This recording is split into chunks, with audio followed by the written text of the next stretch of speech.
မင်္ဂလာပါခင်ဗျာကျွန်တော်ကဒီသင်ခန်းစာလေးမှာဆိုရင်တော့ကျွန်တော်တို့ပြည်တော်စုဖောင်းနဲ့စာရိုက်တဲ့အခါမှာအခုလိုမျိုးစလုံးလေးတွေထွက်အောင်ဘယ်လိုမျိုးရိုက်ရလဲဆိုပြီးတော့မှကျွန်တော်ကိုမေးထားတဲ့သင်တန်းသားလေးအတွက်ဒီသင်ခန်းစာလေးမှာကျွန်တော်ဖြေကြားပေးသွားမှာဖြစ်ပါတယ်အားလုံးမသိသေးတဲ့သူတွေရှိရင်လည်းကျွန်တော်တို့ဒီရဲ့စလုံးလေးတွေကိုယ်တိုင်ပြည်တော်စုဖောင်းနဲ့ရေးတဲ့အခါမှာမရေးတတ်တဲ့သူလေးတွေရှိတယ်ဆိုရင်ဒီသင်ခန်းစာလေးကအားလုံးအတွက်အရန်အကျိုးရှိမယ်လို့ထင်ပါတယ်ဒါလေးကကွန်ပျူတာအခြေခံသမားလေးတွေအတွက်ရည်ရွယ်ပါတယ်မသိသေးတဲ့သူတွေအတွက်ရည်ရွယ်ပါတယ်တကယ်လို့ဒီရဲ့စလုံးလေးနှလုံးကိုကျွန်တော်တို့ပြည်တော်စုဖောင်းနဲ့ကိုယ်တိုင်ရိုက်တက်နေတယ်ဆိုရင်တော့ဒီသင်ခန်းစာလေးကိုကြော်သွားပေးလို့ရပါတယ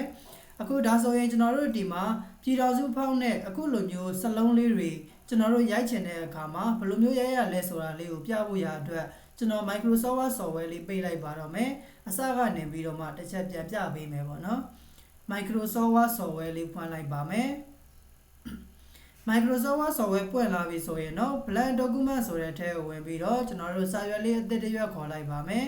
်စာရွက်အသစ်ခေါ်ပြီးသွားပြီဆိုရင်တော့ကျွန်တော်တို့ပြည်တော်စုဖောင်းနဲ့စာရိုက်ချင်တာဖြစ်တဲ့အတွက်ဖောင်ပြောင်းတဲ့နေရာလေးမှာပြည်တော်စုဖောင်းကိုပြောင်းပေးထားပါမယ်စလုံးဖောင်း size ကိုတော့ကျွန်တော်25လောက်ထားလိုက်ပါမယ်ပြီးရင်တော့ကျွန်တော်တို့အခုလောလောဆယ်စာရိုက်လို့ဆိုရင်အင်္ဂလိပ်စာတွေထွက်နေပါလိမ့်မယ်ကျွန်တော်တို့ကအင်္ဂလိပ်စာရိုက်ချင်တာမဟုတ်ဘူးမြန်မာလိုစလုံးလေးတွေရိုက်ချင်တာဖြစ်တဲ့အတွက်ကျွန်တော်တို့မြန်မာစာ keyboard ကိုပြောင်းပေးရပါမယ်ကျွန်တော်ကတော့ဒီမှာက Windows ကပါတဲ့ဗမာမြန်မာ virtual order keyboard ဆိုတာလေးနဲ့ပြောင်းပြီးတော့သုံးမှာဖြစ်တဲ့အတွက်ဒီရဲ့နေရာလေးမှာဗမာမြန်မာ virtual order keyboard ဆိုတာလေးကျွန်တော်တို့ပြောင်းလိုက်ပါမယ်ဒါကိုအလွယ်တကူပြောင်းဖို့ရာအတွက် keyboard ကနေ Windows နဲ့ space bar နဲ့ကိုတစ်ချက်နှိပ်ပြီးတော့မြန်မာအင်္ဂလိပ်အပြောင်းလဲလုပ်ပြီးတော့မှရေးလို့ရပါတယ်ဒီတော့ကျွန်တော်တို့ဒီမှာမြန်မာစာ keyboard လေးလည်းပြောင်းပြီးသွားပြီပြည်တော်စုဖောင်းလည်းပြောင်းပြီးသွားပြီဆိုရင်တော့ကျွန်တော်တို့ကာစာလေးချကိုရေးချင်တဲ့စလုံးလေးတွေကျွန်တော်တို့စပြီးတော့ရေးလို့ရပြီဖြစ်ပါတယ်အရင်ဆုံးအနေနဲ့ကျွန်တော်တို့ဒီမှာမန်တက်လိုမျိုးရေးတဲ့စလုံးလေးကိုရေးဖို့ရာအတွက်နာကြီးကိုအရင်ရေးပါတယ်ပြီးရင်ကျွန်တော်တို့ကလုံးစင်ဆင်းဖို့ရာအတွက် keyboard က8နဲ့ F နဲ့ကိုတစ်ချက်နှိပ်လိုက်မယ်8နဲ့ F နဲ့နှိပ်လိုက်တဲ့နဲ့တပြိုင်နက်အပေါင်းလက္ခဏာပုံလေးပေါ်လာပါတယ်ဒီလိုမျိုးလေးရောက်သွားပြီဆိုမှ keyboard ကနေပြီးတော့8ရယ်1ရယ်ကိုတစ်ချက်နှိပ်လိုက်ပါမယ်8နဲ့1နဲ့တစ်ချက်နှိပ်လိုက်ရင်အခုလိုမျိုးလေးသူကလုံးစင်လေးဆင့်သွားမှာဖြစ်ပါတယ်ဒါကိုကျွန်တော်တစ်ချက် keyboard လေးဖော်ပြပေးမယ်ဒီမှာเนาะ8နဲ့1နဲ့ကိုတစ်ချက်နေမယ်ဒီရဲ့8နဲ့1နဲ့နေရာလေးမှာဓာတ်တင်ကောင်းလေးရှိပါလိမ့်မယ်ကျွန်တော်တို့ကလုံးစင်ဆင်တဲ့အခါမှာနာကြီးကိုဓာတ်တင်ကောင်းနဲ့လုံးစင်ဆင်လိုက်ရင်အခုလိုမျိုးပုံစံလေးကျွန်တော်တို့ရသွားမှာဖြစ်ပါတယ်ဒါဆိုဒီရဲ့စလုံးလေးကိုကျွန်တော်တို့ကိုယ်တိုင်ရေးတဲ့လောက်ပြီလို့ထင်ပါတယ်เนาะအဲ့တော့နောက်ထပ်တစ်ခုကျွန်တော်တို့ဆက်ပြီးတော့သွားပါမယ်နောက်တစ်ခုကကျွန်တော်တို့စက်ထမတွေပါရေးဖို့ရာအတွက်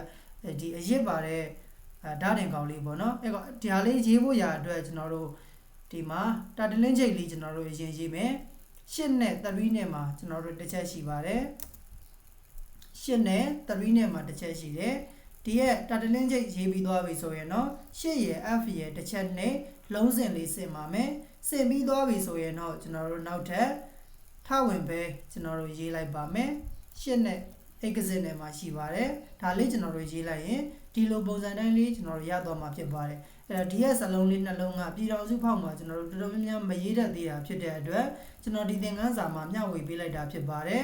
်အခုမျှဝေပေးလိုက်တဲ့ပုံစံကကျွန်တော်ကဒီမှာ Windows ကပါတဲ့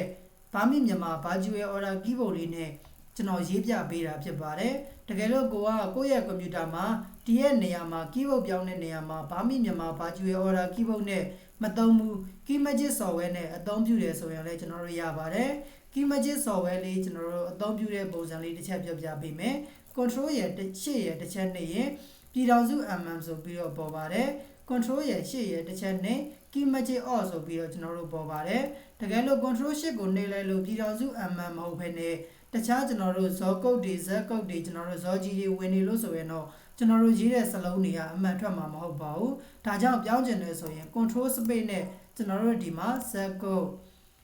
ဒါလေးတွေညံစမ်းပေါ့ဇော်ကြီးပေါ့เนาะဒီနေရာမှာကျွန်တော်တို့ကပြည်တော်စုနဲ့ရေးချင်တာဖြစ်တဲ့အတွက် control ရဲ့ space bar ရဲ့ကိုတစ်ချက်နှိပ်ပြီးတော့ပြည်တော်စု mm ဆိုတဲ့နေရာလေးထိကျွန်တော်တို့ရအောင်ပြောင်းပေးရပါမယ်ပြောင်းပြီးသွားပြီဆိုရင်တော့စာစပြီးတော့ရေးလို့ရပါပြီနာကြီးလေးရေးလိုက်ပါမယ် လုံးစင်စင်ကျင်တာဖြစ်တဲ့အတွက်8နဲ့ F နဲ့တစ်ချက်နှိပ်တယ်ပြီးရင်ကျွန်တော်တို့8ရဲ့1ရဲ့ကိုတစ်ချက်နှိပ်လိုက်ဒါဆိုရင်လည်းကျွန်တော်တို့က key magic နဲ့လည်းစလုံးလေးတွေကျွန်တော်တို့အမှန်ထွက်ပါတယ်နောက်တစ်ခုဆက်ပြီးတော့ရေးမယ်8ရဲ့3ရဲ့ရေးပါတယ်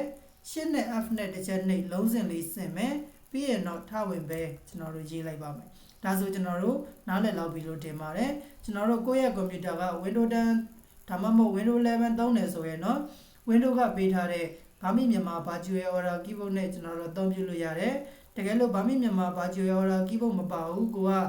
key magic software နဲ့ပဲအသုံးပြုတတ်တယ်ဆိုရင်တော့ key magic လေးကျွန်တော်တို့ဖွင့်ပြီးတော့မှ control shift တစ်ချက်နှိပ်မယ်အင်္ဂလိပ်စာတွေရေးမယ် control shift ကိုတစ်ချက်နှိပ်ပြီးတော့ကျွန်တော်တို့မြန်မာစာတွေကျွန်တော်တို့ရေးလိုက်လို့ရတယ်ပေါ့နော်အခုဒီမှာအင်္ဂလိပ်စာတွေထွက်တယ် control shift တစ်ချက်နှိပ်ပြည်တော်စုအမှန်မြန်မာစာတွေကျွန်တော်တို့ရေးသွားမယ်ပေါ့ဒီလိုမျိုးเนาะကျွန်တော်တို့မင်္ဂလာပါရေးတဲ့အခါမှာဆိုရင်လေပြည်တော်စုပေါက်ငါတာမင်းဆိုပြီးတော့မှကျွန်တော်တို့ရေးရပါတယ်ပြီးမှလုံးစင်စင်ကျင်တာဖြစ်တဲ့အတွက်8နဲ့ F နဲ့တစ်ချက်နဲ့ငါတက်လေးကဒီလိုပုံစံပြောင်းသွားပါတယ်ပြီးမှကငယ်ရေးမယ်လာဆိုပြီးတော့ရေးမယ်မင်္ဂလာပါเนาะဒီလိုမျိုးလေးတွေကျွန်တော်တို့ရေးပေးရတာဖြစ်ပါတယ်ဒါဆိုရင်ကျွန်တော်တို့ပြည်တော်စုဖောင်းနဲ့အခုလိုမျိုးစလုံးလေးတွေကိုကိုတိုင်းရေးတတ်လောက်ပြီလို့ထင်ပါတယ်တကယ်လို့မရေးတတ်တဲ့နေရာလေးတွေရှိတယ်မရေးတတ်သေးတဲ့စလုံးလေးတွေရှိတယ်ဆိုရင်လည်းဒီသင်ခန်းစာရဲ့ comment လေးမှာမှတ်ပေးခဲ့လို့ရပါတယ်ကျွန်တော်တစ်ချက်ရေးပြပေးမယ်ပေါ့နော်ဒါဆိုရင်ကျွန်တော်ဒီသင်ခန်းစာလေးကိုဒီမှာပဲရနာလိုက်ပါမယ်ခင်ဗျာအားလုံးအဆင်ပြေကြပါစေခင်ဗျာ